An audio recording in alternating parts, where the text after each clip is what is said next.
ಎಲ್ಲೋ Sunday good morning. ಇವತ್ತು ನಾವು ಮಳವಳ್ಳಿ ಹತ್ರ ಇರುವಂಥ ಮತಿದಳೇಶ್ವರ ದೇವಸ್ಥಾನಕ್ಕೆ ಫ್ಯಾಮಿಲಿ ಎಲ್ಲರೂ ಓಡೋಣ ಅಂತ ಹೇಳಿ 2 ಕಾರಲ್ಲೂ ಓಡ್ತಾ ಇದ್ದೀವಿ. ಮನೆಯಿಂದನೇ ಹೊರಟ್ವಿ. ಹೊರಟ ಮೇಲೆ ಅಲ್ಲಿ ಕಾಫಿ ಕುಡ್ಕೊಂಡು ಹಾಗೆ ಹೋಗೋಣ ಅಂತ ಹೇಳ್ಬಿಟ್ಟು ಅಂದರೆ ಉಪವಾಸ ಇವರೆಲ್ಲ ಕಾಫಿ ಕುಡಿಲಿಲ್ಲ, ಅವರೆಲ್ಲ ಕಾಫಿ ಕುಡ್ಕೊಂಡು ಹೊರಟ್ವಿ. ಅಲ್ಲಿ ಒಂದು ಹೊತ್ತನ್ನ ಬಿಡಬೇಕು ಮತ್ತು ದೇವ್ರಿಗೆ ಪೂಜೆ ಮಾಡಬೇಕು ಅಂತ ಹೇಳಿ ಅಲ್ಲೇ ಅಡುಗೆ ಮಾಡಿ ಅಲ್ಲೇ ಊಟ ಮಾಡುವಂಥದ್ದು ಅಲ್ಲಿ ಸಂಪ್ರದಾಯ. ಹಾಗಾಗಿ ಎಲ್ಲನೂ ತೊಗೊಂಡು ಹೊರಟಿದ್ದೀವಿ. ಹೋಗ್ಬೇಕಾದಾಗ ರೋಡಲ್ಲಿ ನವಿಲು ಕೂಡ ಸಿಗಿದೆ, ಅದನ್ನು ಸ್ವಲ್ಪ ವೀಡಿಯೋ ಮಾಡಿಕೊಂಡು ಈಗ ದೇವಸ್ಥಾನ ಹತ್ರಕ್ಕೆ ಬಂದ್ವಿ. ಅಲ್ಲೋಗಿ ಬಂದು ಇನ್ನೊಂದೇನು ಅಂತಂದರೆ ಎಲ್ಲರೂ ಆಲ್ಮೋಸ್ಟ್ ಬೇಗನೆ ಬಂದುಬಿಡ್ತಾರೆ ಊರು ಸೈಡ್ ಇರೋರೆಲ್ಲ.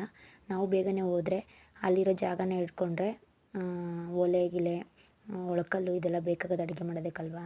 ಹಾಗಾಗಿ ಸ್ನಾನ ಎಲ್ಲ ಮುಗಿಸ್ಕೊಂಡು ಬಂದ್ವಿ. ಕಲ್ಯಾಣಿ ಹತ್ರ ವೀಡಿಯೋ ಮಾಡೋದಕ್ಕಾಗಲಿಲ್ಲ. ಸ್ನಾನ ಮಾಡಿಕೊಂಡು ಒಲೆ ಎಲ್ಲ ಪೂಜೆ ಮಾಡಿಬಿಟ್ಟು ಅದಾದಮೇಲೆ ಏನೇನು ಅಡುಗೆಗೆ ಬೇಕು ತರಕಾರಿ ಕಟ್ ಮಾಡ್ಕೊಳ್ಳೋದು, ರುಬ್ಕೊಳ್ಳೋದು, ನೀರು ತೊಗೊಂಬರೋದು, ತೊಳೆಯೋದು, ಹಚ್ಚೋದು ಎಲ್ಲ ರೆಡಿ ಮಾಡಿ ಇಟ್ಕೊಂಡು ಅಲ್ಲಿ ಕೆಳಗಡೆ ಕಸ ಎಲ್ಲ ಗುಡಿಸಿ ರೆಡಿ ಮಾಡ್ಕೊಂಡಿದ್ರು. ನಾವು ಸ್ನಾನ ಮಾಡ್ಕೊಂಬಂದು ಪೂಜೆ ಎಲ್ಲ ಮುಗಿಸ್ಕೊಂಡು ಪ್ರಸಾದಕ್ಕೆಲ್ಲ ರೆಡಿ ಮಾಡ್ಕೊಂಡ್ವಿ. ನಾವು ಬಂದು ಏನು ಮಾಡ್ತಾಯಿದ್ವಿ ಅಂತ ಅಂದರೆ ವಡೆ, ಪಾಯಸ, ಅನ್ನ, ಸಾಂಬಾರು ಇಷ್ಟನ್ನು ಮಾಡ್ತಾ ಇರೋಂಥದ್ದು. ಅದು ಕೂಡ ವೀಡಿಯೋ ಹಾಕಿದ್ದೀನಿ.